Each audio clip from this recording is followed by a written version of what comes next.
And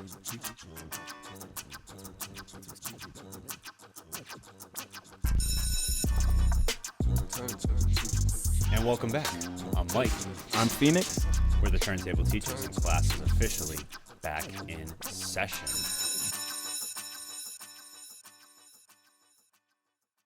Here for another round of Massachusetts Music Review, Volume 2. Again, a rebranding of what we used to call Boston Artists Review, which usually just included me, and then the last few of those included Sam.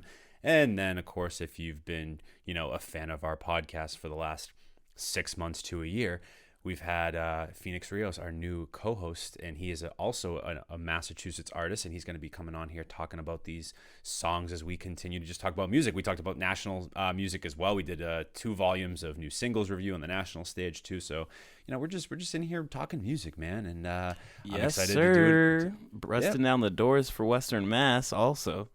Yeah, last episode, hopefully you guys enjoyed last episode. It had a lot of Western Mass. Although, I think another reason why we rebranded it, starting to call it Massachusetts Music, because Boston sort of, I think, alienates just to Boston, right? And when you think, I know Boston is the city in Massachusetts, but not everyone's from Boston. It's just the reality situation. Right. So obviously that's where a lot of, the shows are. Although there's venues a lot of places, man. There's venues for certainly in Western Mass, Central Mass for sure, like Worcester and things of that nature. So and that's how it goes with the big city in your state. The big city ends up getting a lot of the shine and the praise, or gets attributed to like what the sound and the scene sounds like over there in your state. But Massachusetts, we got a lot of tough stuff going on, all from each side of the state. So I'm glad that we're doing this wider, broader, and I'm also just hyped that it means we can talk about a lot more different kinds of Massachusetts artists that aren't even necessarily anywhere near Boston. You know what I mean? Because the sound is different. The sound is diverse. Exactly, man. And on the last episode, we had a nice, I think, great versatile and diverse section of songs there. I think we have another crop of songs today that is going to be just as diverse and in sound and artist and things of that nature. So I'm thrilled to start this. Of course, before we get going, make sure you subscribe to our YouTube channel if you're watching on YouTube. If you're listening on a podcast streaming service, whether it's Spotify, SoundCloud, Apple Music, also make sure you subscribe there as well. And follow us at Turntable Teachers on Instagram. And, of course, on YouTube, too, especially if you're watching on YouTube. Drop us a comment, right? Let us know. Get in on the conversation. Talk to us. Yeah, because even Phoenix and I were talking about this off air. Like, we don't want it to seem like, our opinions are the end-all, be-all on these songs. That is not the goal of this. The goal is to give some notoriety to these artists, have some people talking about their music and starting that conversation. So if you disagree with us 1,000%, let us know. I mean, respectfully, of course, but let us know in the comments if you agree, or if you have maybe a thought about the song that we didn't maybe pick up on or talk about. Let us know in the comments section. That's kind of what this is all about. We want to talk about and create a community around talking about these artists and Massachusetts music as a whole. So in order to do that, we have to open up the dialogue. Of course, we're not going to love everything. We might have some criticisms or constructive criticisms on some things. But again, it's just this is just our opinion. So we definitely want to hear from you guys. And of course, before we start, to shout out to all the artists that we're going to talk about, that we talked about last episode too. You guys are making art to be out there, to be consumed and critiqued, and we appreciate that, and trying to do right by the Massachusetts scene. So Yes, I'm excited. I'm excited to keep this going. And Phoenix, if you're ready, we can jump into the first song. Hey, brother, I'm ready. I'm ready, Freddy. Let's get into it, man. Let's do it. So first artist here, if you've been first two artists, I should say, if you've been a fan of the show for a while, you've definitely heard these guys. They've both come on the podcast twice now. Both have come on for their own guest speaker episode and an album analysis episode that they both came on towards the end of 2020. Of course, I'm talking about Washy and Cameron Iandolo with their new single, Cold Love. I've been caught up in that cold love better than no love. I pray to God that he can keep me above, cause I've been caught up in that cold love. I also wrote a full-length article. Actually, a couple songs on this episode I wrote full-length articles for. This one happens to be on Boston Hassle, so I'll link that in the description if anyone wants to actually check out that article. Been doing a little bit of writing here and there. So anyway, Massachusetts hip-hop artists Washy and Cameron Iandolo. Washy's originally from New York, but has since resided in Massachusetts for a number of years. Cameron Iandolo, originally from Malden, Massachusetts. Stylistically, definitely not a match in what I would consider. I never would have thought that they would actually do a song together, and they joke around. They say that I quote-unquote fathered this song, so this is kind of my baby too in a little bit of a sense. For me, because I have kind of a personal attachment to it since I'm close with both these guys. I don't want that to bias my opinion on this song.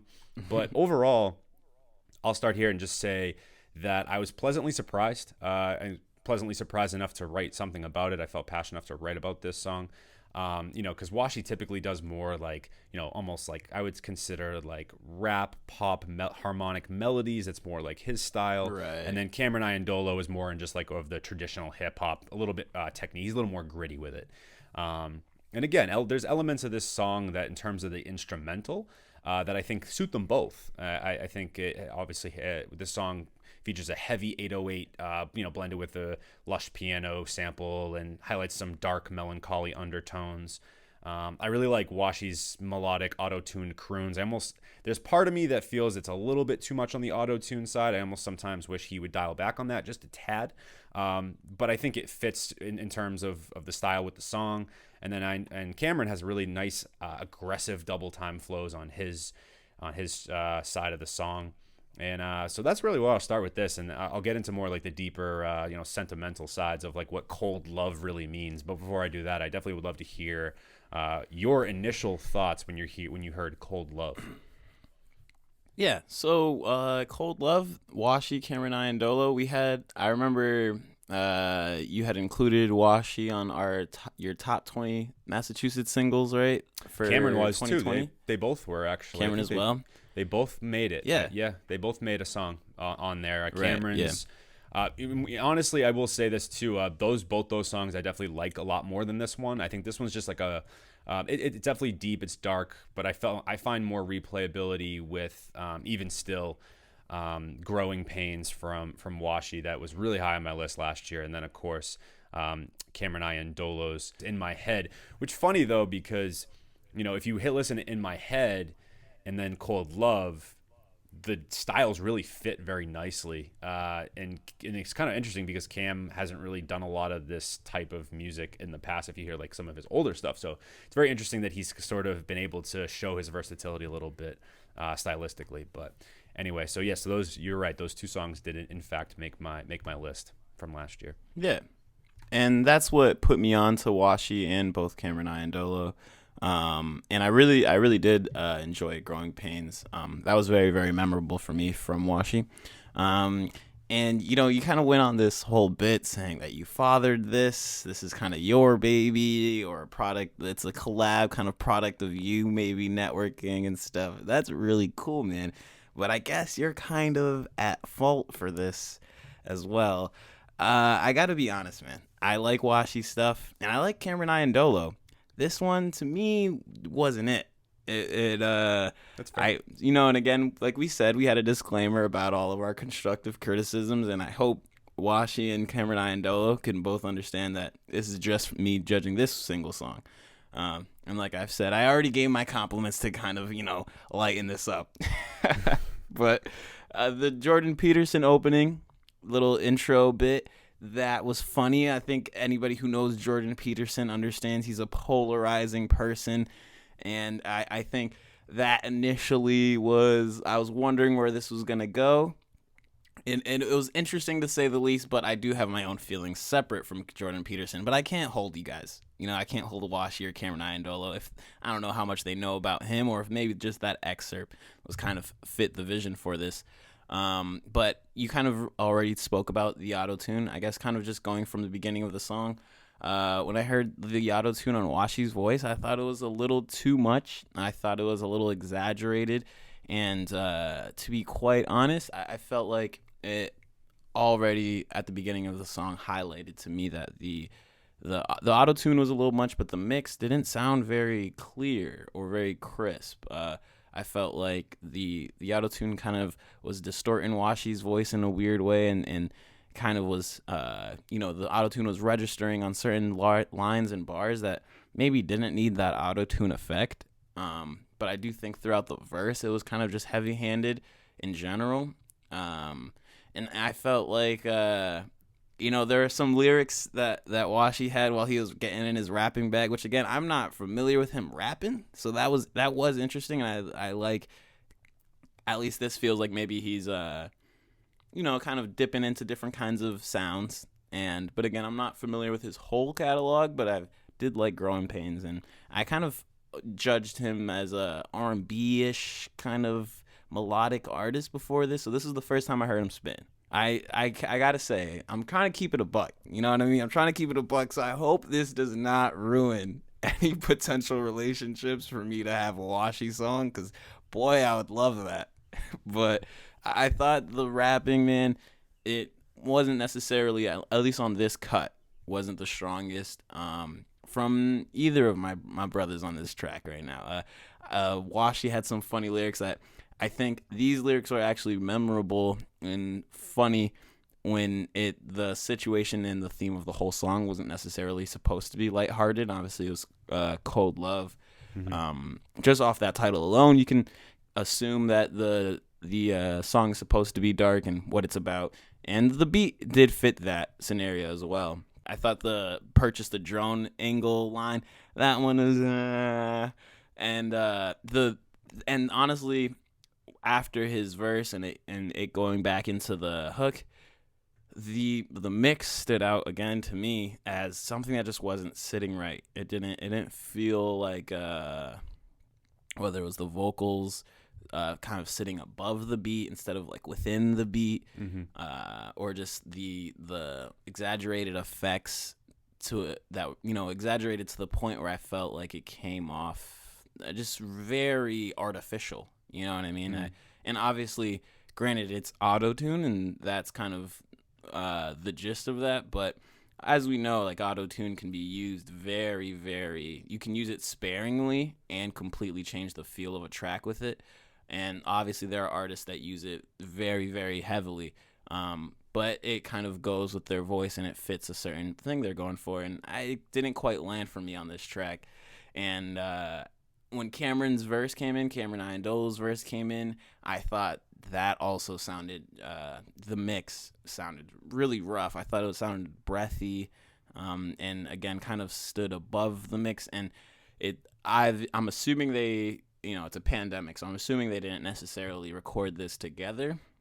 I don't believe they did. Also, right, but his verse just also had like dramatically a different dynamic than what Washy's vocals sounded like, and again, I both think that it didn't really get mixed very well, and I don't know who mixed it. So if Washy also mixed this, I'm sorry, I apologize. He did, but again, okay. These are all constructive criticisms, and I've heard good showings from both of these artists in other places. So this by no means is gonna influence the way I feel about them as a complete artist, and whether or not I'm gonna listen to the next track. Like that's a foregone conclusion. I'm definitely still gonna come back and listen to their next stuff. But I did like the way Cameron picked up, switched up the flows at certain points. Definitely, like you were saying, had some double time, like little triplet kind of flows here and there, and that was a good change of pace.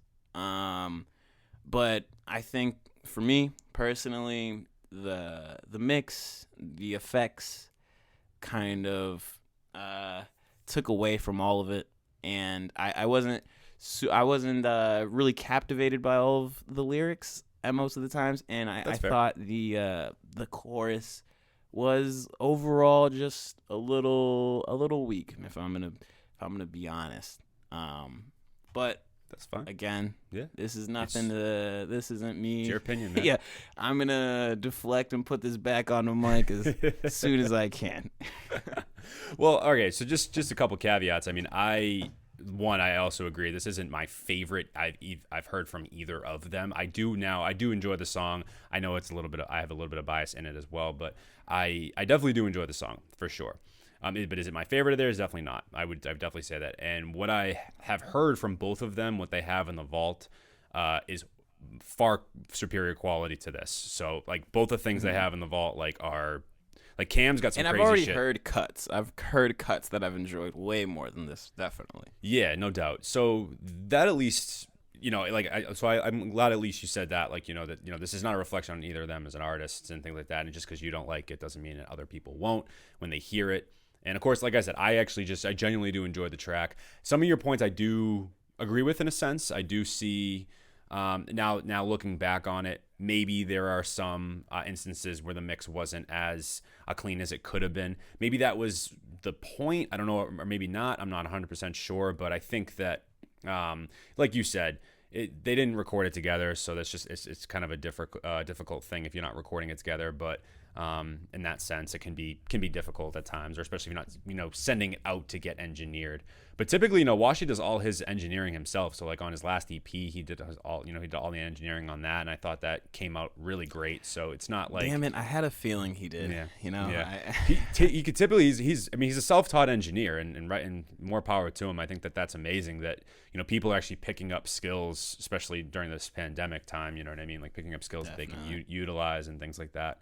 So not trying to outsource everything because that can get expensive. But overall, like for me, I think there's definitely a roughness to this song, but I thought that was kind of the point in essence because of sort of the roughness of the actual content in it. Because I obviously I wrote about it too. I wrote about how Washy talks a little bit about how people can maybe appear supportive on the surface, but then behind closed doors they're sort of passing judgment and reflecting jealousy and things of that nature. Sort of like they both kind of give their own meaning of what cold love is to them.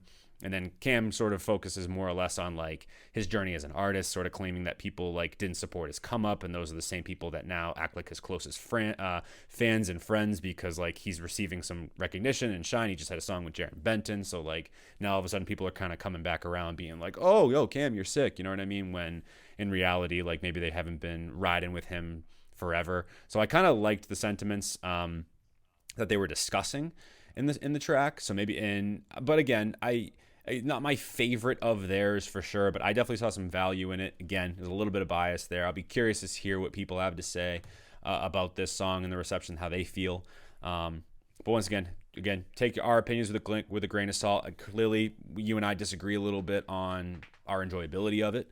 But right. I'm actually not 100. I'm actually, to be honest with you, though, I'm not that surprised because I wouldn't have actually, when I suggested this song, I didn't really actually expect you were going to like it that much, to be quite honest. Just knowing your taste, I didn't think that this was going to be something in your bag. As I was looking through the list again, I was like, yeah, Phoenix might not like this one as much. And so I'm not surprised, actually, that you're not as much of a fan of it. And I think a lot of it has to do with the style.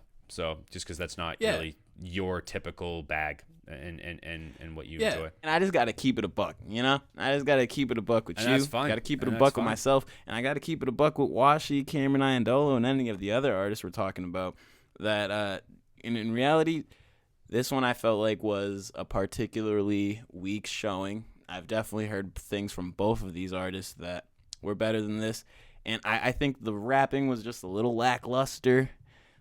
Some funny lines here and there in the midst of that were funny in ways that I think were not intentionally funny. And in terms of the mix, especially if Washy's self-taught in engineering, it's more power to you for sure, because that's amazing and definitely makes you a more valuable artist across the board. But maybe this can be a point of where he can go back and be like, what the is this man talking about? And then maybe he'll hear some of the things I'm trying to say. And that's fine. I think he's willing to take the constructive criticism. He asks me a lot. And to believe it or not, I think it's good to have you on these things because as you being an artist yourself, you hear things from an artist's perspective, and I am more from obviously a consumer perspective. So there's a lot of things when he asks my advice, I can't always give the best. I come from it from a consumer's perspective because I don't know how to fix some of these things as you're talking about because I don't do it myself. So I'm not going to sit here and act like, and then I'm not, one, can't put myself on a pedestal either in terms of what advice I can give, but also at the same time, that's just not my expertise. I come from it from more of from an ear, obviously an audible perspective rather than an artist perspective. So I mean, it's interesting, and I'm glad. And listen, it would be to no one's benefit if we just came on here and talked and said every song was, oh yeah, that's amazing, this is amazing, that's amazing, and that's the whole point of this, is just to get into the nitty gritty detail and share our opinions and start those conversations. So if you guys agree or disagree with us, we want to hear from you. All love to Washy and Cameron Iandolo. It's not no knock from Phoenix, and I know. Hey, don't kill me. And if you want to kill me in the comments, because we can use the engagement. All right, kill me in the comments. Send the Washy hive to me. I'll take it.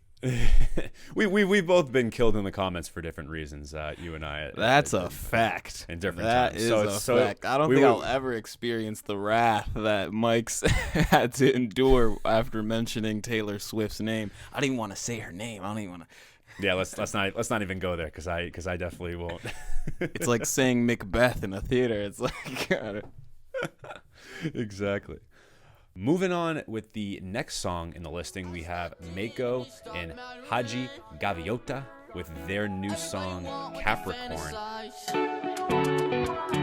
And it's a fact that my mind can be a dangerous neighborhood, but I still walk in it late at night.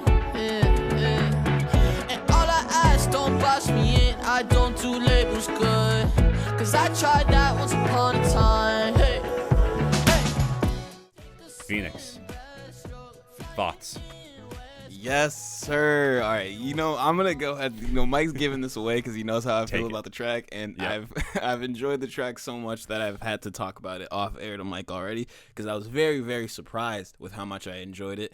Honestly, because I think this is something that this has its hip hop influence, but I think sonically sits in a certain place that I'm not usually listening to.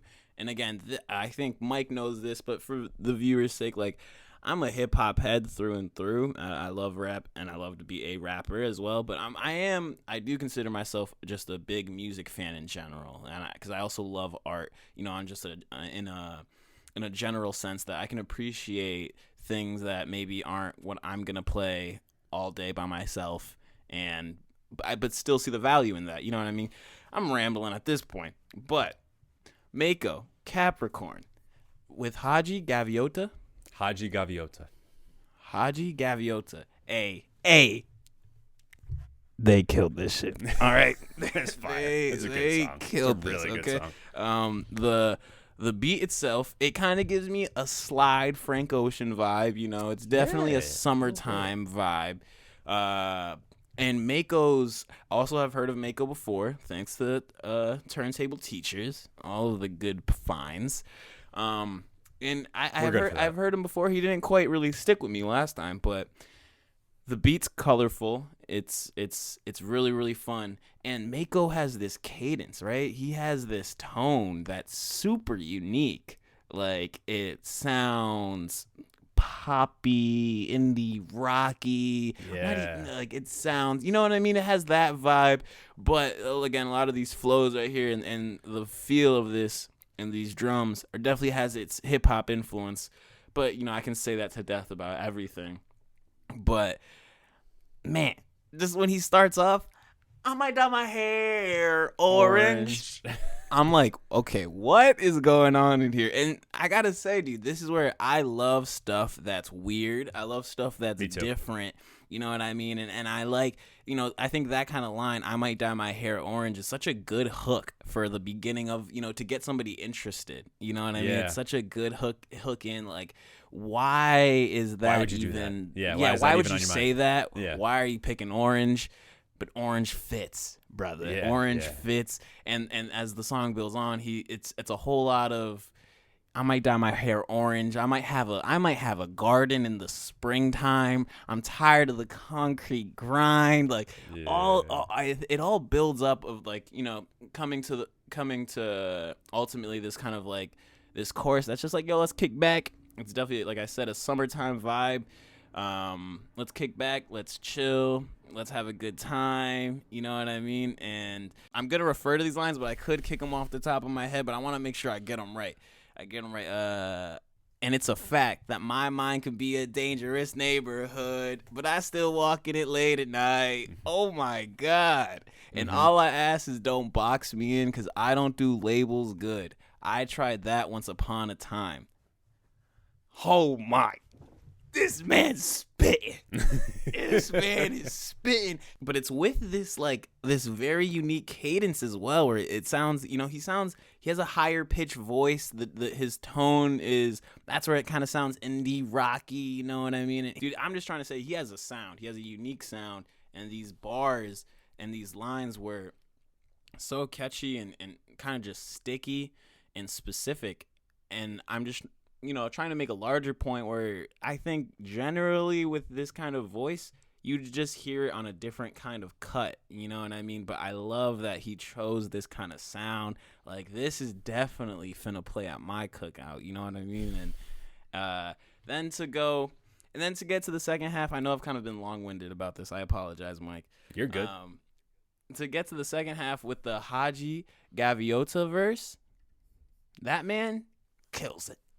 That man kills the feature. He kills the feature. I have one caveat, you know what I mean? Especially if we're, I'm keeping it a buck, right? Like, and I let Washy and Cameron Iandolo have it, which I really apologize about. But I gotta keep it 100 all the way around. I didn't like Hadji's opening line. All right, that was my favorite part. That was line. What? That was your favorite line? That was sick. Okay. I thought you knew I was a bagatarius. Okay, all right, but you know I like puns, bro, and that's not why I liked it. You like puns. I liked it. Like puns. I liked it because of the dream, like the dream line. I like that. That's the part. So more. Okay, maybe I like the second line then. That's my favorite. Right. Because then he brings it back. If he left it there, hold on. If he left it there, I would have had a point. You would have had a point. The fact that he brings it into the. But you threw it in the bag like Tyrius. I was like, all right, that's pretty okay. clever. I'm excited to hear you talk about that because maybe I didn't catch the reference there. I promise you, Mike. I played this track in front of some ladies this weekend too because that's how much I liked this track and I felt like it was a good vibe. Good for you. That was a good move on your end. They even pointed it out too, like the Bagatarius line, and I was like, "Yeah, threw me in the back like Tarius." And I remember asking them, like, "Y'all know what that means?" Like, it didn't land. So I'm excited to hear if Mike caught it. You know what I mean? Off rip, I thought that line I could do with that. It was a little corny, my guy. It was a little, and I'm a Sagittarius. I'm a Bagatarius too. You know I am too. I'm Me actually too. a Sag. Me too. Yeah. So it was made for me. I could have done without it, but.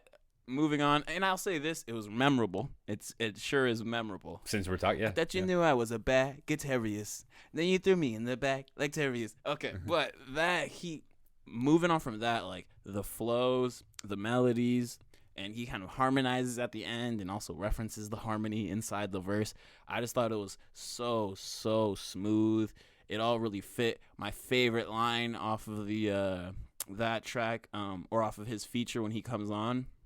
Is I don't really want to taste your tears, but I swear they go great with mine. Yeah. I thought that was just poetic, and I thought he kind of fit the vibe because he has a much smoother, kind of more traditional R&B-ish, pop-ish voice and cadence on this track that I think fits with what you would think an instrumental like this would call for, you know what I mean? Absolutely. Which is, again, I think in beautiful contrast to Maeko's unique fucking weird voice that I love so much. So I thought it played off of each other really well because he kind of has this laid back, smooth delivery to anything, and I think his lyrics were just as poetic as Maeko's. I was talking about how Maeko's lyrics were sticky, unique, and specific, and they were just poetic. I love the garden in the springtime, too tired of the concrete grind. I think that kind of says a lot more than what it says on the surface. Right. As well as this line. I don't really want to taste your tears, but I swear they go great with mine. That had me wanting to hug somebody tight. Like, I don't know that. So overall, man, you could tell I really, really dig this track, and I ain't just saying that to say it. Well, we know. We added to my shit quick. How you feel, Mike?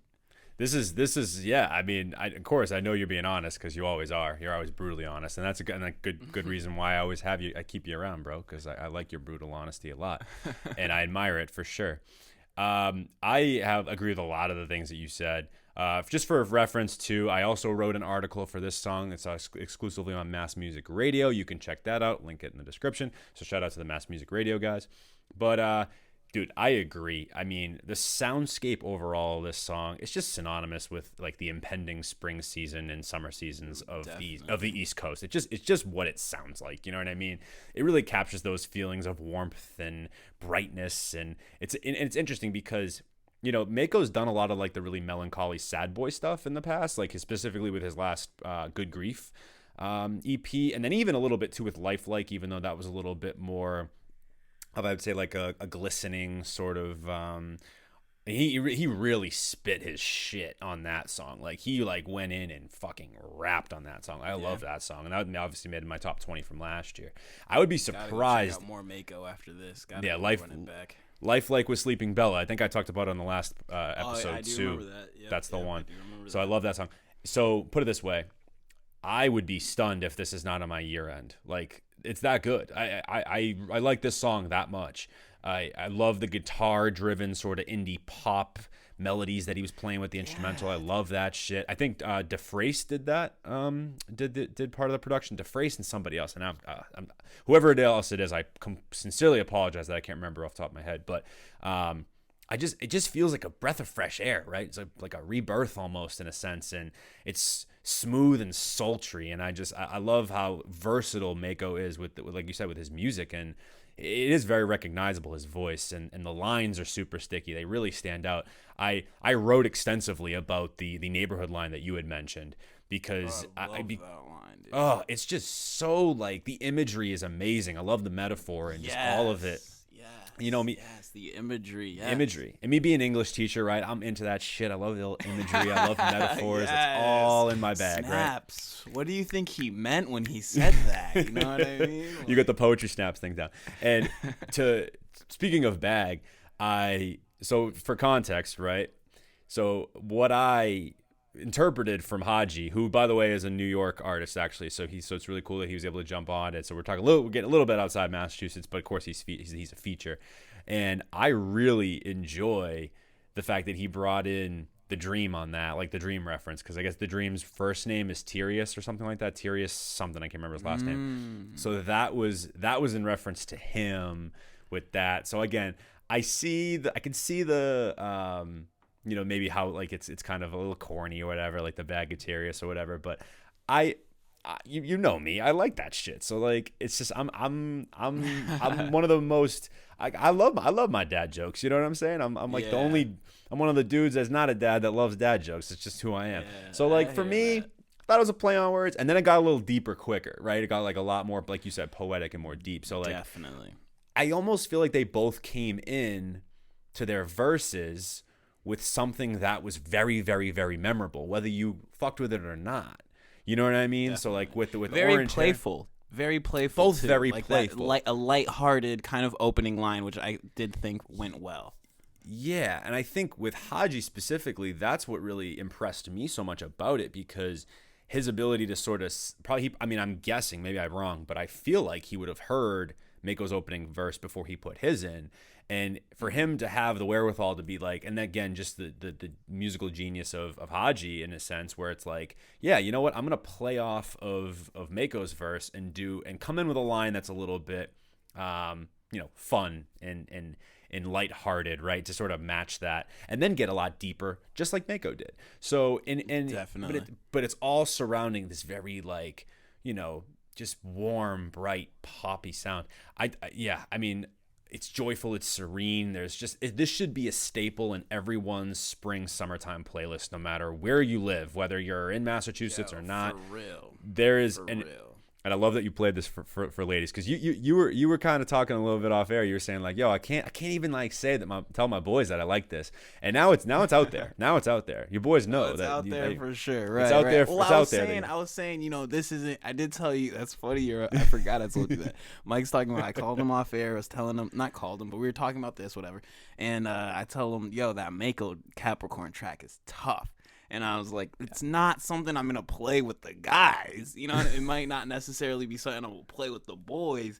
But, if you're at the cookout, or you got a couple, lovely women with you, I think that fits the vibe. And it's a vibe. The fact that I can also really cling to the lyrics with with the beautiful imagery and symbolism and all of it is just so very vivid. That is what makes it a perfect cut for me. It's a good song. It's a really good song. Big shout out to Maeko and Hadji Gaviota. Check out my write-up if you guys could take a chance to if you really enjoy this song. And I would certainly play it back, like I said, in the spring, the summertime. So huge shout out to those guys. Great song. Sorry. Go ahead. So just to wrap up, we haven't even commented on the hook. Like, the hook is just catchy and so buttery smooth. Yeah, it is. You know what I mean? Flying in, like he said, take a swim, breaststroke. Flying in, West Coast. Like, it all flows so good. It's like, it's one of those tracks that I think, especially when you already have the context of this being like a local artist or an indie, a small artist, it gave me one of those moments where you're like, oh, I forgot this is not somebody that's like a AAA or like, a big time national act. Like, cause that's how smooth from beginning to end it is.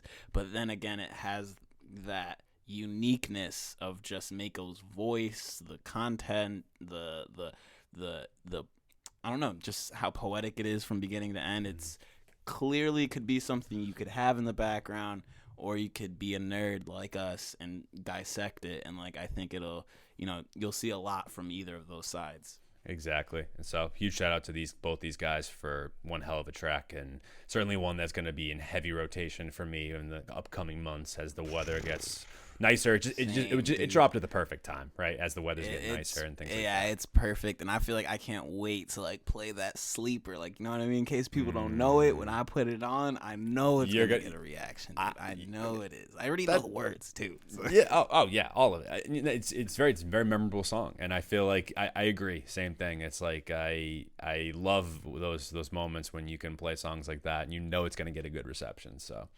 totally, absolutely, 1000% agree. And this next song I feel very similarly about, and believe it or not, I mean, we'll see how you feel about it, but I would argue that might be Maeko's best song that I've heard of his, and I think this song is also, not to like spoil my entire review of it, but like I think this upcoming song from Marcel Stephon is the best he's ever done, and this song is called That's All. Should've that tell myself, I don't even care about the state of my health. I don't need nothing long as I'm making my wealth. Make it now, I'm just trying to make it that so. Again, I also did a write-up for this one, kind of a theme here, larger theme here. I did a write-up for this one, also on Mass Music Radio, so check it out, linked in the description. And I love this song so much. I've been a fan of Marcel for quite a while. If you're unfamiliar with Marcel, if you're just coming onto our show like very recently, Marcel did our intro music. He's very embedded with the Turntable Teachers. Whoa. That's crazy. Look at you putting me on. Yep. He did our intro music. He's originally from Gardner, Massachusetts. And he came in. He was one of our final in-person guest speakers before the pandemic, actually, too. Because I met him the same night I met him. I met Washy and Zafir and Haven Prescott from Syndicate. All our Turntable Teachers alumni in their own capacity. And Marcel, I've always enjoyed him as a lyricist. I've always liked his music a lot.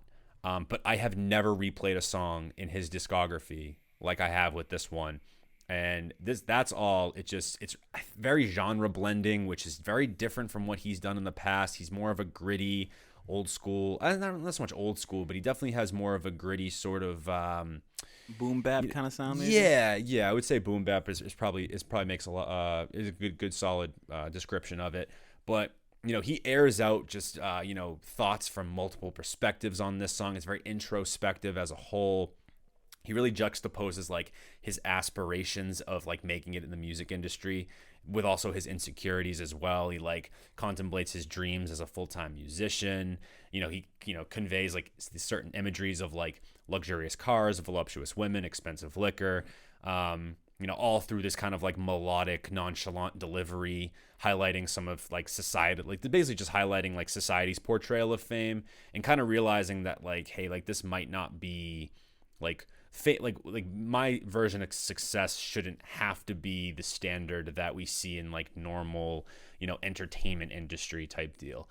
And the hook is really where he captures me a lot. Like the idea of it really shifts very quickly, creates a very interesting contrast where, believe it or not, like he has more of a melodic delivery in the verses, and then the hook, he comes in with these double time flows that are really with crazy honest lyricism that's really profound to me, detailing like feelings of pressure and anguish, but it's very relatable.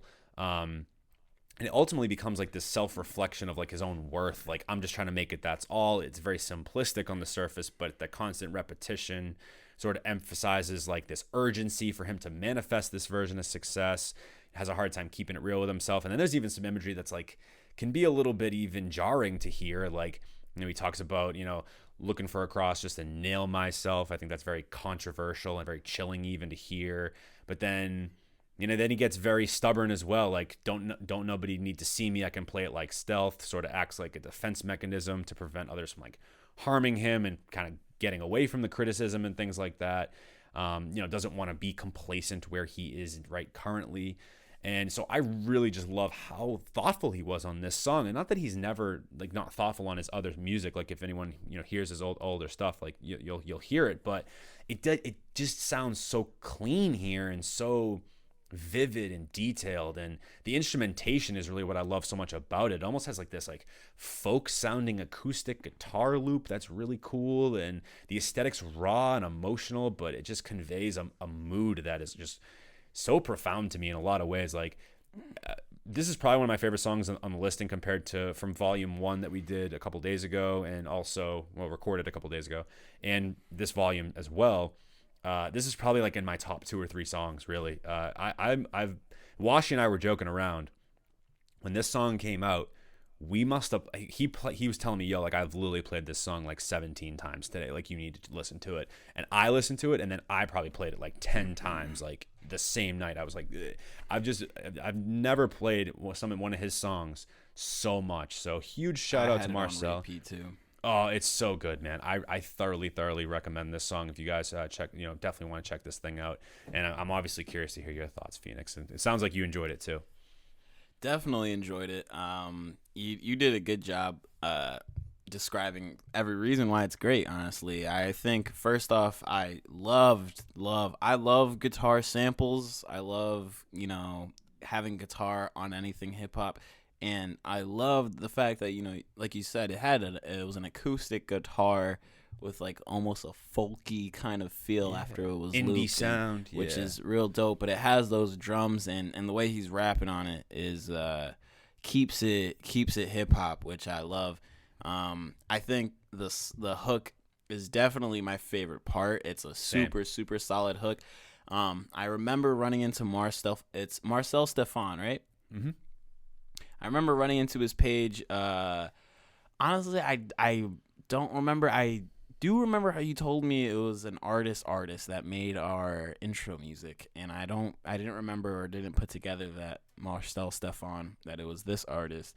But I saw him going hard on Instagram, honestly, promoting this track and like promoting it with some ads and just him posting it over and over again. And I listened to it and I was like, this is real solid, honestly. So like this, I've heard this track before we even kind of took time to analyze it and break it down and review it for this segment. But as I was listening to this and listening to all the songs, obviously, giving them a good thorough listen, it just, I got rewarded for the closer and closer I listened to it. And I really liked that because he's really talking his shit.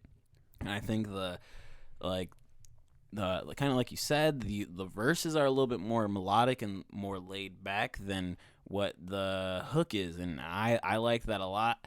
There was a lot of nice bars in there. You highlighted the bar I also had written down. This one is in the hook, looking for a cross just to nail myself, never losing myself because I keep it real with myself. That's all. Like that was, that's hard. And I think overall on the track, I'll tell you what, I hear this. I hear him hungry. You know what I mean? That's what I love to hear from a rapper, right? Especially if you're trying to rap. I hear him hungry for wanting to get to that place of being a major artist. That I think with those lines, like looking for a cross just to nail myself, but I'm never losing myself, just to keep it real with myself. It's kind of like, yo, I will do whatever it takes to get there, even if that means, fucking crucifying myself. But I'm going to keep it real when I am there, too. Like, you know what I mean? Like, I just want to keep it real, keep my character intact, you feel me? Like, when I get there, but I'm willing by any means necessary to get there, you know what I mean? And that's how I caught it. That's how it landed for me. Had another I got some other notes here. I loved the smoothness and the contrast to the verses. And I love the end of one of those verses that's like, tell me about all of the rappers that been set in history so I can beat them. You know what I mean? I think that again reinforced that hunger where he's like, yo, tell me about anybody who's hot out here. So I can be more hot, like, you know what I mean? And I love that. I love the confidence. But that kind of energy and that kind of subject matter on this folky, guitar-y ass beat and a very melodic ass hook, that's tough. I really like that combination. And I think my favorite line is when he says, "Hey Paul, I quit." End call. That's all. That's all. Like that was tough. You know what I mean? I thought that again resonated for me as an artist myself, an indie artist trying to just one day everybody I think wants to have that moment where you can call into your employer, hey, I quit, buddy. Ding, and bang the phone on them because you don't care how they feel about it. And I think. That's what that's what he's looking for. That's all. That's all. That's all. And I loved how towards the end he let that chorus rock with no dubs on it. You know what I mean? Towards the end of the song, he lets his chorus rock with the one vocal over that beat, and I thought that was great space. Like it let you really listen to every word. Yeah, he even strips the drums off of it too. Stripped the drums off of it, stripped the double over it, and it was just that voice. And I thought that was a really good way to end it. Obviously, it also helps you remember the chorus because the chorus repeats itself a decent amount of times, but I think it added some real character and it was a good choice. Again. Yeah, it was a good choice, and for me, it supported the overall theme of like, yo, I'm just trying to make it. That's all. Or again, like I think it just reinforced or highlighted once more like how authentic this is. You know what I mean? Authentic's a good I think word, it's hard to articulate almost until you hear it. But it's you like have to hear there's a lot of energy in his voice, whether he doubled it or not. Like you can just feel that radiating off of him. And the repetition of it, like sometimes I think repetition can be a bad thing. This is where I think completely opposite. It actually like really bolsters, like you said, bolsters the energy, bolsters the message overall of like of what he's trying to say. So and I was very, like I said earlier, like I'll double down on this. Like I think it was his approach to the song is very unique because I was surprised at how like you would think, okay, like someone goes like a rapper would go hard in the verses and then have more like a melodic hook. Not to say that the hook wasn't melodic, but somehow he found a way to like spit harder in the hook than he did in the verses. It was really kind of a cool flip there that I don't think a lot of artists, especially in hip hop, do as often. So I was thoroughly impressed. He's just a really talented guy and honestly one of the most genuinely nice people. And I mean, honestly, I will say this, like everyone we're talking about is they're just as human beings. I mean, amazingly good human beings. Like Washy, Cameron, Iandolo. I mean, they're two of my closest friends in this industry, like for sure. And Maeko, I've grown to have a very good relationship with. I've had some great conversations in the DMs with Hadji. He seems like a really, really nice guy. Also a former teacher, so be on the lookout. He might be on the podcast pretty soon. And Marcel too. Bet like, you knew dude, I just- was a bad guitarist. But then I threw it in the bag like Tyrius. But Hadji, we love you, and you know it's not a the dig. track. We love you. Banger track. Banger. Feature. But yeah, man, Marcel just a genuinely nice human being too. So like to top it all off, which is I know has nothing to do with the songs, but like that's besides the point. I can feel that. I can feel that, and I think like I mentioned how I saw him because he was hustling on the gram. You feel me? Like reposting his stuff, posting his stuff. I put some ads behind it, and I think obviously there's tons of people that do that and just aren't worth it. But I think for me, every time I saw the post, it felt genuine. And every time I saw, whether it read his captions or just heard the track, nothing in here says like I'm reaching for something that I'm not. And I mean, in fact, all of it says like just trying to stay myself, which to me, I think is always a good sign about who this artist could be as a person as well. So he seems like a dope guy. I think he might have even been in my DMs once, either I swiped up on the track and said this is dope, or like he hit me with like an old school like, yo, can you check this out in my DMs, man? And I think we also had a good back and forth on Instagram, and so I get the vibes that he's a dope guy, and he has a dope ass track, man. So I'm glad that he was putting some energy behind it because it's definitely worth the listen, man. And I 1,000%. Keeping my eye on Marcel for sure. Yeah, definitely. And I think this is going to be a song that's going to have some staying power for me towards the end of the year, too. I would be pretty shocked if it's not at least an honorable mention by the end of the year in terms of Massachusetts, for me personally. So, but yeah, man, I really am just digging it. And yeah, every time I talk to Marcel, he's always like, you're still using that as your intro? I'm like, oh, yeah, best believe it. Yeah. So big shout out to Marcel Stephon. Yeah, it's hard. Yeah, he's a also, great dude. This is my one last thought about the song. He kind of sounds like a more eccentric DaBaby, and I don't know if he's heard that. I don't know if I just ruined the fucking review by saying this, but Cancel. Right, but he sounds like like, and this is me speaking on the cadence of his voice. Go back to that track, and if you hear, especially a couple of those flows, those quick time flows, like it's kind of DaBaby. And he has a deeper set voice that kind of has that, that quickness and that energy to it, the same way DaBaby can have a very quick, energetic kind of feel to his thing. The verse is not very much, but that's what I'm saying. Like he's very unique in his own lane. Sounds like, so if you know what I mean, it's just kind of that. I can kind of hear that in the hook a little bit from I deep can voice kind of hear kinda that guy. Yeah, I can actually. Now that you're saying that, I can actually hear it. But definitely in terms of the delivery, I can hear that a little bit with the very the quick hitting, like to just be a different artist. Sorry, go ahead. Oh, for sure. No, I think that's an interesting comparison. But no, I definitely, like I said, great song, and big shout out to Marcel and Scott Smaller, his manager, and the entire team. I know like we're definitely behind Marcel for sure. No doubt about it. Moving on to the next track, we have Clark D with Section 3 Freestyle. Wake up early morning, ready to cook that heat up. Brody hit my phone line like, nigga, you know that we up. Like, I already be so locked in, I can't even kick my feet up. Like, not till I get that beam up. By then, I'll be ready for a read. I saw Brody. And definitely curious to hear your thoughts on this one. I took the lead with That's All. So definitely want to have you to take the reins with Section 3 Freestyle. Yep, Section 3 Freestyle, Clark D. This is an artist I've also seen around on Instagram. He has a lot of polished shit. He's one of those guys that's kind of like close to being on, right? Like, yeah, he's solid, man. He's pretty really damn close. He's very talented. He does a lot of production as well. Like, he does. Exactly. Yeah, I saw his Instagram dude. and I was like, this is a multi-talented dude. He had another track he was promoting some time ago that like had a lot of had like an outdoorsy yellow kind of feel. I don't know. Oh, was it the one with SeeFour? It was Hard, I believe it was called. If I'm not Maybe. mistaken. Maybe. So, which, I apologize. yeah. I don't know by name, but we do know Section 3 Freestyle. Clark or D, maybe it was Corner the Store boy Freestyle. sounds. What was it?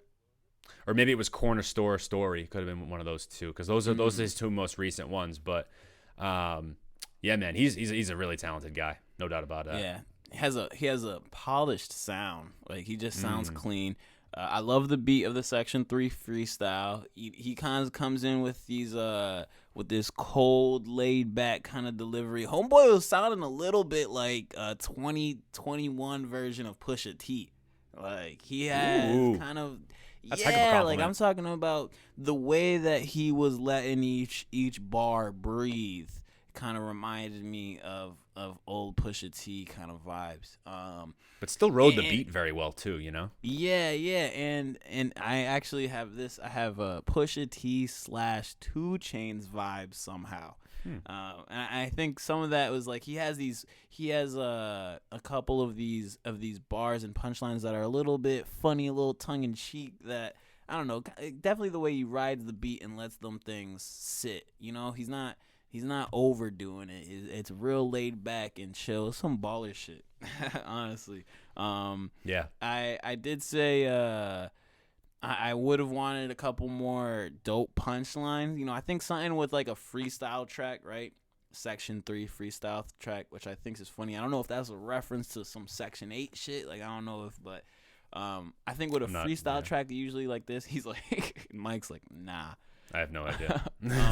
But I think with a freestyle kind of thing like this, you know, where it doesn't really have a chorus, I think that calls for wittier and wittier lyrics. And I think I would have wanted some more punchlines that resonated with me, or that I thought was a little bit. That it just could have been a little bit more. It was some light rapping, but I think the point of it was to also embrace the beat and the sound. You know, he kind of has this sound of cool. You know what I mean? He got cool it, cat. bro. And that's what I'm saying. It's like Pusha T. You know, the 2 Chainz thing. Now that I read back my notes, that kind of sounds a little bit out of there. But it's kind of the way he was letting the beat rock and saying shit like that was. Definitely caught your ear, but he wasn't, you know, trying to force it down, you know. I think I got this bar right here that I liked a lot was I tried to go conscious, but the numbers were making me nauseous. So we always steal each other's lines. Thoughtless. Yeah, we always got the same ones, right? Always got the same damn lines. Good bars. I tried to go conscious, but the numbers were making me nauseous. Some dudes would rather be thoughtless. I like that. They told me I gotta be lawless, flawless, gorgeous. The time is upon us. This is where I was like, all right, he's getting lyrical, and I like that. But you could easily, I think, listen to this song and not catch those bars because the flow can be a little repetitive. Because again, I think it embraces the beat a lot. This is something you could definitely bump in your car, which I think kind of caught me off guard. Because again, I see something like freestyle in the track. As me as a rapper, I'm thinking, all right, this is a freestyle where there's going to be no chorus, just all bars. And there was no chorus. There were definitely bars, but it wasn't what I was expecting. But that's cool, man. I like that bar a lot, though, too. I tried to go conscious, but the numbers were making me nauseous. Some niggas would rather be thoughtless. I think that's that is definitely a bar where, you know, you keep going back and listen more and more. You're like, it just pays off every time. And for me, as somebody who I do love conscious rap, and I'm also very aware of, like, sometimes you feel like you gotta dumb your music down to get people to, you know, digest it. You can definitely come to the conclusion where you're like, some people would just rather be thoughtless. You know what I mean? They would, ignorance is bliss. And then I think that other bar, they told me I gotta be lawless, flawless, gorgeous. I think that's kind of like, for me at least, was like, you know, especially when you watch he has a lyric video and a dope music video to this too. I think it kind of was like, sounded like to me like he was like, you know what, they want me to act a fool, want me to be lawless, but then they also want me to be flawless, want me to be perfect, they want me to be gorgeous too. And he's like, the time is upon us, where I think it felt like in this video and in this track, he was like, y'all want me to talk that shit, like, I'll talk that shit. You know what I mean? And they want me to do this and this and this. They want me to, you feel me, show where I'm from and show what we gone through. I could do that too, but you also want me to floss, so I'm going to bring out the big cars. He had the big cars in his music video, had his boys with some masks and shit. Like, it was gritty, it was dark, you know, and I think it was executed well. My only true criticism for this, which I'm only reiterating one more time, is because you have the feeling, or at least I was left with the feeling that Homeboy could have barred that shit up a little bit more. Like I can tell he can write. You know what I mean? I can tell he has the bars. Where I'm like, I would have wanted a couple more bars for this one, but overall, definitely bumps. You feel me? Absolutely. You kind of you really, not to say steal my thunder, but you definitely took a lot of you actually summed that up very nicely. Like, you took a lot of the points I'm going to make, so I'll keep mine a little bit more brief. Not to be super repetitive, but yeah. So I mean, Clark D, just for people, just for context, he is a Boston boy nonetheless. He is originally from Hyde Park, the Mattapan area, so he's totally Boston bred, no doubt about it. And definitely, I think this song, I agree with you 1,000%. I think he has really good command over this instrumental, and I also would agree with you too. Is like the one line that you brought up, of course, with the conscious, nauseous, that whole black, you already mentioned it, but that's the line where like that stood out to me. But that was really it. Like, nothing else lyrically really stood out. But I still, and it's funny because I've listened to the song so many times, and even though that's like really hasn't been anything else that's really stood out lyrically. Having said that, though, I still listen to the song a ton because I think it's the vibe and the energy for me that's really where it sits. Right. That's where it totally bumps. And that's where man. it's not about the words at all times with this one, even though no, it doesn't have to be with a lot. Yeah, it's the aesthetic, the overall soundscape of it. I mean, I love those dark tone synths, the atmospheric, spacey vibe that it is, and I love the hard hitting drums. Yeah, it's just some dark, gritty street shit, man, and it's really, really good. Like, he's can get very musical too, so he's much more. Don't like let this song like kind of fool you if you've never heard Clark D before. Like, I highly encourage you to check out his discography because he's got a lot more like melodic and really just really great stuff in his bag that like he does a lot of different styles super well. This is not just the one style that he can do. So I was, and the reason why I want to talk about this song is that kind of that reason, like. He really brought it into more of a dark, gritty, style than I think he normally does. So he's a talented guy. He's very musically gifted. He totally can write. He has a good ear for melodies, good ear for beats. He can rap. He's really, just like you said, multi-talented dude. He's very good on, I believe it's piano, if I'm not mistaken, or keys. Like, he does really, really amazing, just production in general. So I love this beat. I love this song. And I've been bumping it like crazy, specifically in the car. Yeah, totally in the car. Like, it goes in the car. So big shout out to Clark D, man. This is a good song. Like, this is in terms of replayability, this is up there in like the top echelon with the first two volumes for me. I've been playing the song a lot. Like, it's gotten a lot of replayability for me. Yeah, and I think you can tell like with somebody like this too, or like, and then.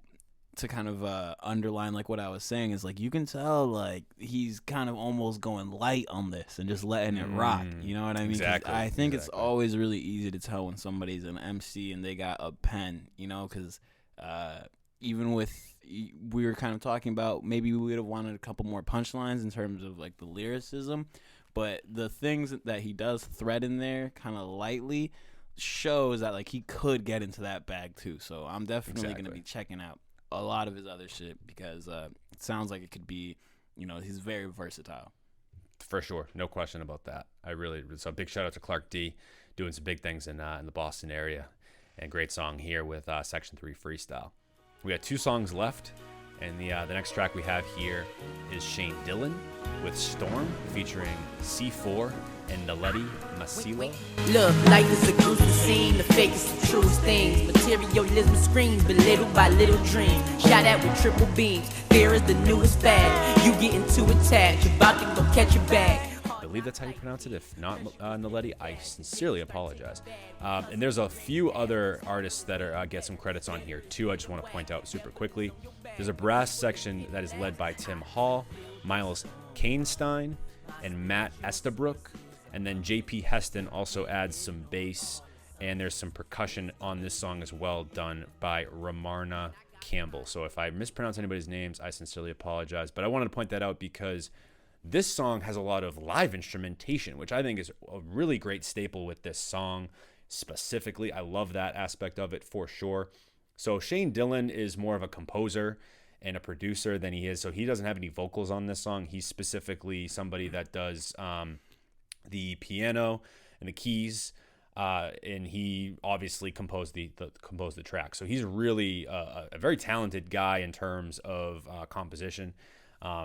Similarly, I think he reminds me a little bit of, in a way, I think Johan has now kind of gotten that direction of like an actual vocalist and artist, where Shane is more just still in the composition aspect of things. But like, I think that's going to be a cool thing too, because he's got an album dropping supposedly this summer. He was telling me he's definitely going to be on here for a guest speaker episode sooner rather than later. But I kind of like that, because then it's almost like, it's really cool because he's going to get a bunch of different vocalists, and it's going to be a very cool like variety of different artists like on his album. So I'm definitely looking forward to that for sure. A real collaborative kind of thing. Yeah. So I like it a lot. SeeFour delivers the lead vocals. He's a Boston artist as well who did some work with Clark D. He had that single Hard with him tail end of last year that we were promoting on our playlist for a little while. And overall, I just think SeeFour does a nice job of capturing the gruesome scene of sort of a person's life filled with like these vices of materialism and societal pressures. He has some really good, like, vivid imagery and portrayals of like this all-consuming gloom that's over him. And also point out too, this I also did an article for this song as well. It's on Mass Music Radio, but one of the lines SeeFour, specifically in his first verse, that I really enjoy, like a couple of bars here. He says, "Shot at with triple beams, fear is the newest fad. You're getting too attached, about to go catch a bag. Hard knock life, kid. Heard you was fat, living fast. And then it starts to get bad with cousin and granny passed. Smaller is getting bigger. Better is feeling whack. The devil is on your back with evil and pity laughs." I love the way he delivered that. Damn. He delivered that a lot better than me, first of all. But I love how he's talking about how like the darkness can kind of consume you, and you know, people just kind of like not being quite what you think they would be, or also like, you know, getting too attached to like things that don't really matter, and sort of like the phoniness that we have in like our society today. So I really enjoyed that aspect from SeeFour, and I literally like the narrative that he kind of puts in here. And then I think Naledi, she has some really nice lush vocals on the hook. I think that's where instrumentally it's really cool for me, because I can hear like all the instrumentation sort of come together. That brass section really comes into the forefront of the mix. And then Shane ends the song with a unbelievable keyboard solo that's really, really cool. And I think there's my favorite part, even though Naledi and SeeFour do a really nice job on the vocals, I think it's kind of similar with the Clark D song, where the aesthetic is really the hero when it comes to this song. And I even love too how he kind of puts in sort of like rain and thunder samples as well. Really makes it sound stormy. And so I just really, really enjoyed the aesthetic of it, and also the I think SeeFour and Naledi also do a nice job of kind of delivering home sort of the theme, I guess, of like what this storm is. The storm of sort of phoniness and sort of like worrying about the wrong things, and sort of this sort of materialism that's, and I guess social media image that we portray on each other that can really be negative a lot of the time. So not a lot negative I could say about this song. I guess the one thing I would say maybe is I feel like SeeFour's vocals could have been a little bit more pushed to the forefront, actually, of the mix. I feel like he's actually a little bit too behind on some of it. So maybe I would have liked his vocals to be just a little bit louder. But other than that, I mean, that's just a very nitpicky thing. It's not really anything that like takes away from the overall like my enjoyment of the song. So really liked this one a lot. Huge shout out to everybody that was involved on this song, and I'm definitely looking forward to the album, no question. But what'd you think of Storm? I definitely liked Storm. So shout out Shane Dillon, shout out SeeFour, and shout out Naledi. I think off rip, you know, you definitely went over a lot of things that I want to say. It had a really dope beat. I definitely love the production and the beat. The beat is really tough. It's super unique. You know, it kind of, you know, I didn't really have context as to what Shane Dillon does or was gonna do on this track, but you know, kind of like based off of the context you've given me, it makes sense that it kind of felt like it was a jam session. You know, it felt like a group kind of endeavor, a group project, I loved the rain sounds throughout. The rain sounds dope throughout the whole track, and definitely, adds to the storm imagery. I liked SeeFour's rapping. I thought his rapping was solid. I thought SeeFour was definitely solid on throughout the track. I thought there could be a little bit more character. Or I wanted a little bit more to take away from his first verse on the track. I think he kind of snaps on that second verse. He definitely comes really with turns up in terms of big energy, lyrics, delivery. Did you watch the video for this? Yeah, it's really cool. The music video's sick. There are some shots of Shane and SeeFour where they're like under an umbrella that look amazing. Really cool. We'll link it in the description. Definitely got to link that. But like I was saying, the second verse is when, for me, SeeFour really turns up.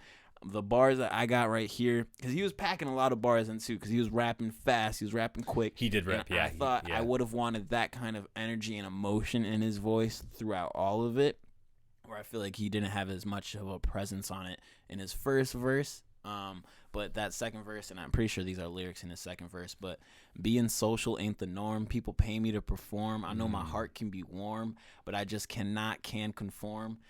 And the reason why I'm born is to leave a lovely legacy that some people choose to hate, but people can adore. You know what I mean? I think that was tough. And I think kind of, for me, it resonated as an artist, because at some point, sometimes it's like, you don't even want to be social, but people also want you to perform. So you have to be somebody who can be social to a degree. You know what I mean?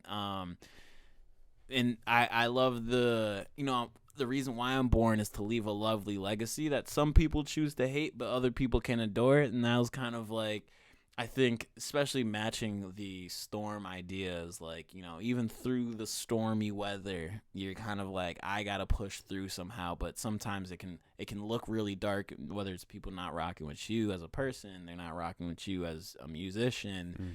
But I love that SeeFour throughout this thing is like, there's a storm, but we're going to push through it. There's a storm, but I'm going to persevere.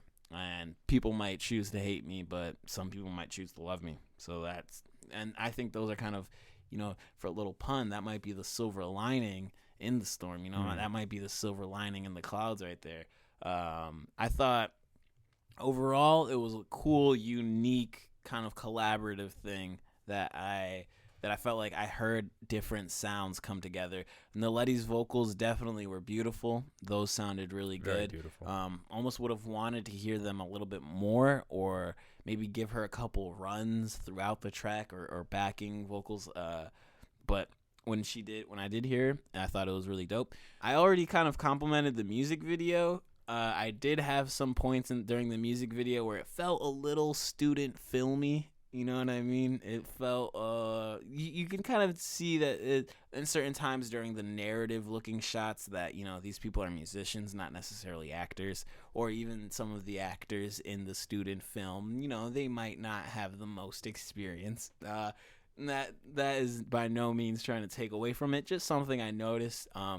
And I think even adds a little bit of character, because you can tell these are real people doing this, and this is Shane, who I'm guessing is the mastermind behind all of it. Was really seems very, very artistic and very, very willing to bring his friends in on it, which I think is amazing. But some of the narrative shots, I was like, okay, but I still love the ambition to put out a video that has narrative behind it. You know what I mean? And the ambition to put out a video from beginning to end that, again, has a narrative you can follow, but it starts in one place, ends in a different place. That, I think, is also a quality that's going to, do him a lot of good. You know what I mean? Having this much of a vision. So that's really dope. Overall, the whole thing is smooth. The video, the track, SeeFour, Shane, the instrumentation, Shane does his thing definitely on the keys, and just throughout this whole thing, it sounds very unique, and having somebody rap like SeeFour on this, I thought was an interesting choice. And like I said, I think towards the end of the song, SeeFour puts his foot in it, which is what I liked. So yeah, That's how I was feeling it. Not a whole lot negative to say about this at all. No, I agree with you. I think there's definitely a uniqueness to it as well, especially with the amount of people that you get on this song collaboratively for it to come out the way that it did. Certainly a testament to everybody's like ability to not only like collaborate, but just as well like just the artistic nature of everybody on the track. And yeah, Shane is a really interesting and great artist that I'm definitely really looking forward to hearing what he does next because I certainly am looking forward to this album he has coming very soon. So be on the lookout for that. The music video, of course. I mean, put it this way: just after this episode, head to the description. If there's just something here that piques your interest, there's going to be articles and places to stream the songs, or if there's a music video, we'll definitely link those too. So make sure you support these guys, and of course their Instagrams too. These guys and gals, definitely follow them and things of that nature. And we have one last song on today's Massachusetts Music Review Volume 2, and we have Kwynn Reid, "Lay You Down." And I wanna lay you down. Things ain't been the same since you came around. All the feelings faded, people changing now. And I just wanna lay you down. Is he a Paper City Studios artist, or is he just an affiliate? Just an affiliate at this point. Affiliate, okay. But definitely a friend of the stew. Awesome. And a friend of me personally, for sure. Kwynn Reid, "Lay You Down." This cut right here, man, I think Kwynn is really showing a lot of progress. And, again, I have my biases because I know Homeboy specifically. Shout out to you, Kwynn. But I think I have some more context on him, because I've listened to a lot of his tracks. So I can see the progression a lot. But I think whether or not you've heard him before, when you hear this track, it sounds polished. Homeboy sounds smooth. I have here, for some reason, I don't have the lyrics written down, but the opening lyrics to "Lay You Down" were really good. I really liked them a lot. I thought that it was a smooth kind of way to introduce the song. And, some things I have written down is like Quinn's voice has come a long way. Again, Kwynn has always actually been more of an R&B kind of artist, and he likes singing, and he's kind of also one of those artists that plays with auto-tune a lot, is really comfortable in that kind of pocket. But I felt like I heard some of these melodies on here that were just him, you know what I mean? And I thought it was smooth. I think the hook is really catchy. Like, the hook is super strong, in my opinion. Really, really smooth. And I think some of his rapping is, like I said, I don't think that's necessarily his forte. But the rapping in here I still think is strong. And, again, shows the progression of him as an artist, which, if anything, if you leave with this, it's like, Kwynn Reid, man, that boy's at least growing. You feel me? Like, it's at least always going up every track. So, and I also made sure that we talked about this track when I heard it, because I had to add this to the list because I think it really deserves it. Homeboy also rides the beat throughout the track, like whether it's him rapping and busting it down for a little bit or him singing, like he just sounds like he's always in a pocket. You know what I mean? And that's what I think is really smooth about the whole thing. I like the hook even better when he has some dubs under it. Like in the second half, he puts a couple doubles under it that I think make it really full, that I almost would have wanted the whole time, but I think it also lets the track kind of progress throughout the whole thing, you know what I mean? So I'm not mad at that. But either way, man, I was just I almost I don't have much to say because like it was a very solid track throughout. I think some of the lyrics themselves were impressive, but it wasn't necessarily about all the lyrics. It was like, this is where it's like you can tell he's also has that R&B background to me, because it was just more about this vocal delivery and these melodies that were just smooth, man, real smooth. Mm-hmm. Yeah, I actually, that's one of the first words I wrote down too, was just smooth and catchy vibe, and that's how I felt really about it. So I like this song. I have a few drawbacks from it and a couple of different things. Actually, completely opposite as you. So I actually did not care much for his singing as much as I did for his rapping. I actually thought his rapping was a little stronger than his singing. I thought the singing was I thought the singing at times a little pitchy, almost too high. I can understand for that. me, yeah, just not something that I really resonated with as much. So I definitely preferred his rapping. So it's interesting now knowing the background, because I was not aware of a lot of his background. This is actually the first song of his I've ever heard. It's definitely solid. It's not my favorite in the listing. I will say that. I definitely don't enjoy it as much as some of the other ones that we've talked about tonight. But it's a solid song.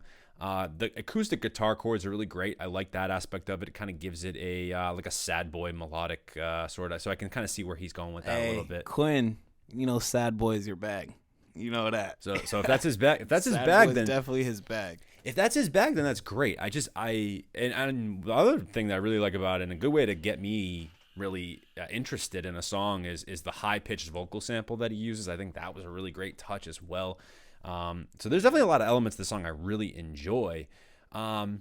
It just, at the end of the day, though, it doesn't stand out. It's not as punchy as some of the other songs that I've heard. And even with this genre, it's not quite as punchy to me. If it came on again, I would definitely enjoy it. I wouldn't skip it. It's just not a song I'm going to seek out and go listen to all the time. I think it's a little bit run of the mill. But that does not take away from like his talent as an artist. Like I think I certainly like the rapping on it for sure, more than the singing, which again is interesting that we kind of differ on that. That is really interesting. Did you have any? Not to put you on the spot, but do you have any bars for that you liked? Nothing off the top of my head that I really like stuck out to me. I just certainly overall just liked the vibe of it more or less. It was an energy shift when he started rapping for sure. Definitely. I again, not a ton to say on it. I really did like how smooth it was. And it's a song, like I said, like I think maybe it's a setting thing too. Like we talked about this last episode too, where if I was listening to this late at night, with just kind of chilling and things like that, like I think I would sort of in that vibe. I think I would like it a lot better. So maybe I need to try it in that setting, and maybe I'll get a different outcome. I won't think it's as run of the mill as I did when and again I've heard it a handful of times, and so maybe. But again, I will say this though: every time I do listen to it, I like it a little bit more than I did last time. So he's an artist that's on my radar. I definitely want to hear more of his stuff and what he has going forward, because if this is like where he's gotten to, I definitely want to see where he then takes it in terms of his talent. Definitely. And I want to hear more from him for sure. I think he's got a lot of promise as an artist.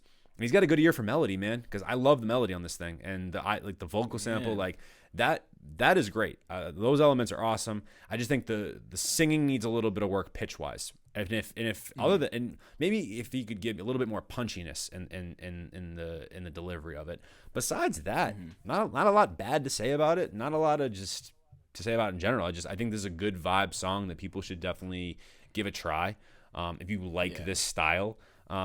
Like I immediately thought about, just in terms of aesthetic, I immediately thought about a song like On Red, like Lucky Day and stuff like that, like where it has like some of those vocal textures and things like that I really enjoyed from a song like that.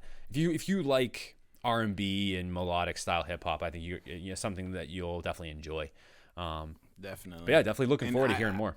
I also think this is. Like I was saying, I've seen a lot of Kwynn's progress. Homeboy's low key also like a real workhorse. So, if this one isn't your favorite, he'll probably have another 3 singles out by like in the next month or month and a half. So that's where that's also just beautiful to watch. You know what I mean? Yeah. Seeing him work on it.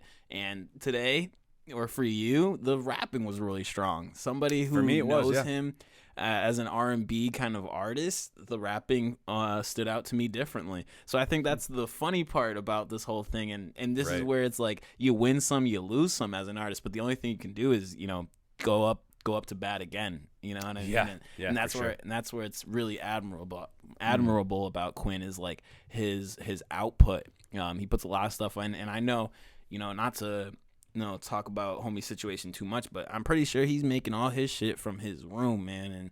And so that's that's just another testament to how much commitment he has to this, and how much he's just kind of doing it on his own. And I do think I can definitely empathize with some of the singings, maybe a little pitchy, and maybe that's part of me being so familiar with Kwynn's voice that at this point it's almost part of. Not to say that pitchy is his style, you know what I mean? I'm trying to watch what I say, but at this point, I'm almost really acquainted with his voice, so maybe I kind of overlook some things like that. But I think either way, like you said, actually, I think that was a really good point. Is that I think he has a good ear. Like I just think he has a good ear, man. And I think totally. From beginning to end, this song at least sounds like cohesive.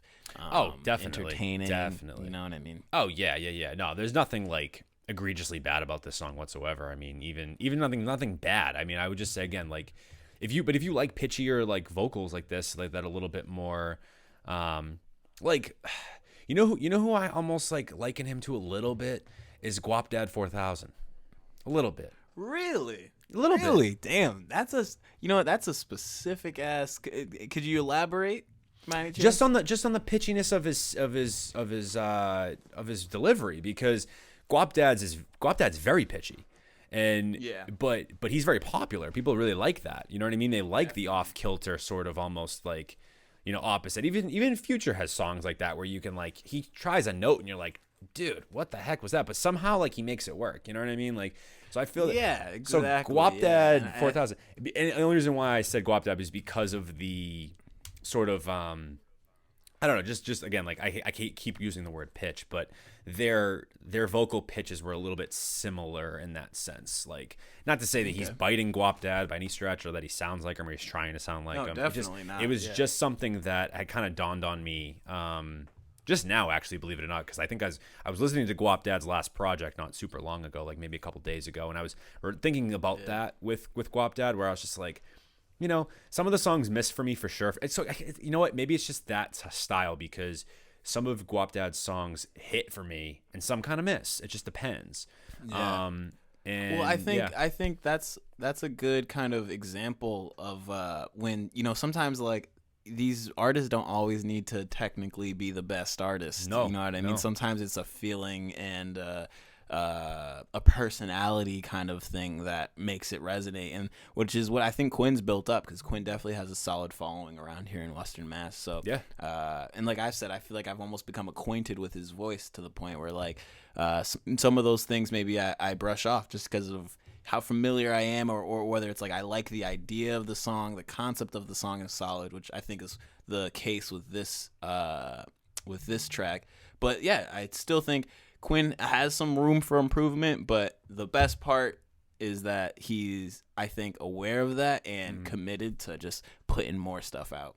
And I love that, and so he's definitely a guy that I definitely want to you know, keep up with, because there's definitely a uniqueness to his approach, and I'm definitely certainly looking forward to what he does from here. Yeah, certainly looking forward to what he does from here, man. So a great recommendation from you, and big shout out to Kwynn Reid. Shout out to everybody on this episode, and of course in Volume 1. And we'll definitely got more volumes to come, guys. So if you more volumes, hey man, definitely this was fun. It always fun, is, right? man. It always is. I really thoroughly enjoy it. Once again, as I mentioned, drop us a comment. Let us know. Drop us a comment. Talk to us. Or a like and a comment. I mean, just let us know what's going on in your head. Do you like these songs? Do you dislike them? Do you disagree with our analysis or our opinions? You know, we want to hear from you. This is our opinions are not the end all be all by any stretch of the imagination. So it's not as though it's our opinion and that's it. So we would definitely want to hear from everybody else, and let us know. Yeah, drop us a comment on Instagram and drop us a comment on YouTube. But yeah, obviously, big shout out to the Massachusetts music scene, because there's songs that we're gonna get to at some point, like soon, but there's a lot of songs that like easily we could have picked on these, and that's just a testament to how much great music's coming out of the scene. 1000%. Shout out to every artist involved. Shout out to all of y'all that are making music, man. Keep doing your thing. The scene, the Massachusetts scene, continues to grow more interesting every day, and it's amazing, isn't it? I'm just really excited to review more stuff. Talk to these dudes and these girls too, because a lot of really talented people in here. We're gonna You know what I mean? And it's like one of those things where I feel like out of both of these episodes that we've done, any one of these artists can make it, man. Any one of these artists could do it, and that's what's so dope. Just kind of like, I feel like we're blessing people with some gems right now. You know yeah, what I mean? seriously, man. Yeah, and I'm glad that we were able to, whether we fully loved these songs or were cold with them, or whatever the case, right? Like however we enjoyed them.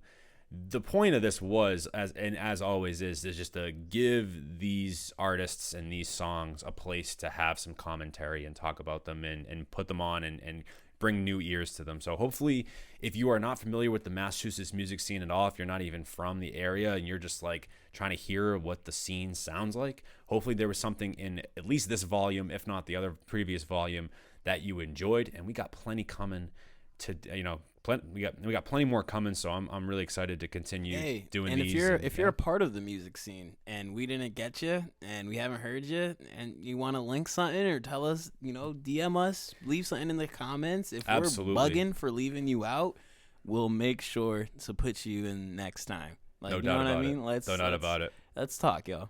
Absolutely. Send us a DM on Instagram at Turntable Teachers, or shoot us an email, turntableteachers@gmail.com. And so once again, Phoenix, great episode, man. I'm really excited that we got to do this again. And dope, we man. will be back very soon. Go ahead, Mike. I thought you knew I was a bag guitarist. Because I'm in my bag. I thought you knew. I thought you knew I was a bag guitarist. He loves you, Hadji. He's just. Even though Hadji's the lone one from this. Hadji's the lone one from this that wasn't from Massachusetts, so we can jab him just a little. Pick him on him just a little bit. But he killed that verse. Thought you knew I was a bag guitarist. Of course, follow us at Turntable Teachers on Instagram. Head to our website, www.turntableteachers.com. Subscribe to us on YouTube, Apple, Spotify. I almost said Apple Podcasts and then thinking that was two things. Apple, Spotify, SoundCloud.